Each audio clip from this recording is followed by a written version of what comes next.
Hello there, and welcome back to the Tuesday Academy tutorials. This week we are going back into our general chemistry topics, and we will be focusing on bonding and chemical interactions. So for our first video of this series, we will be focused on ionic bonds. So this is just going to be a very brief explanation of what ionic bonds are, all right? So as you guys can see up here, I have sodium chloride, all right? So sodium chloride, the sodium is a metal and chlorine is a non-metal. But when they join together, this bond here, this is considered an ionic bond. In ionic bonds, there's always going to be a cation and an anion, right? So the sodium is the cation, so that's positively charged. The chlorine is the anion, that's negatively charged.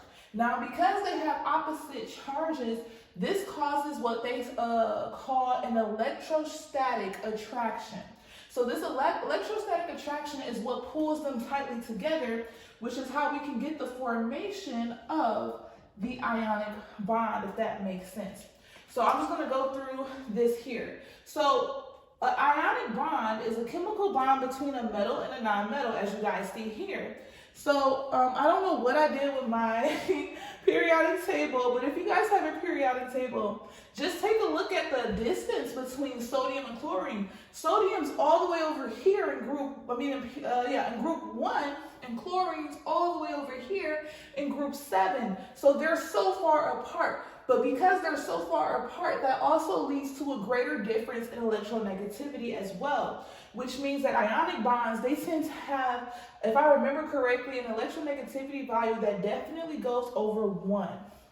All right, so in an ionic bond, there is a cation. So the sodium ion here lost 1 electron, but one of the atoms that are a part of the ionic bond loses, the other shall gain. And so it says, and an anion that gains electrons. So here, chlorine is the anion minus 1. So the 1 electron that sodium lost is the 1 electron that chlorine gains, all right? So as I said before, there is an electrostatic attraction between the opposite charges of these ions. And that's what is able to be experienced as an ionic bond.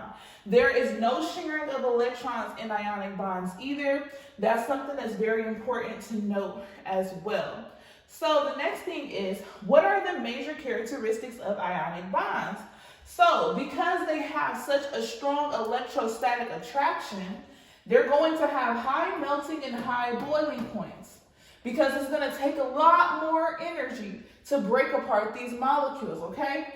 So they dissolve readily in aqueous solutions and polar solvents. So I don't know if you guys ever dealt with like batteries or different aqueous solutions in your chemistry labs just yet, but anytime you have like sodium chloride or these what they call salt solutions, as soon as they get into the water, all of the, let's say we're looking at sodium chloride, all of the sodium ions, they're being surrounded by water, and all of the chlorine ions are being surrounded by water. They instantly separate.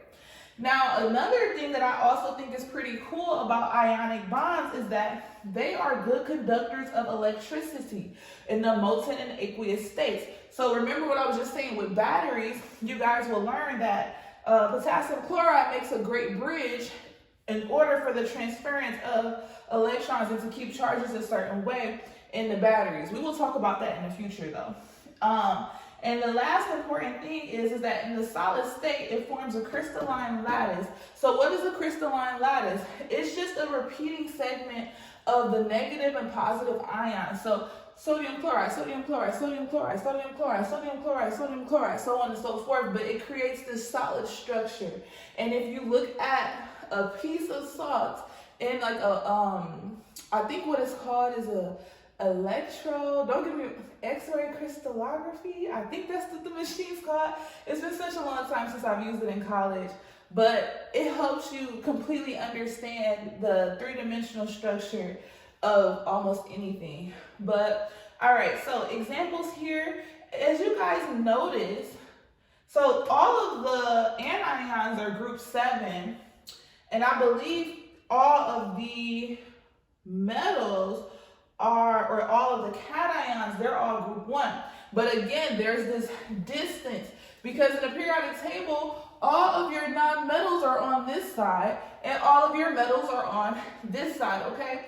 So when you have them so far apart and when you have a metal and a nonmetal, you can be sure that that is an ionic bond.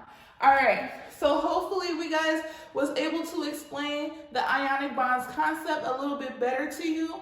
However, if you are still struggling with understanding this or any other information that we put on our channel, feel free to go to www.tutorlyacademy.com and book your first tutoring session with us. You will receive 20% off your first tutoring session.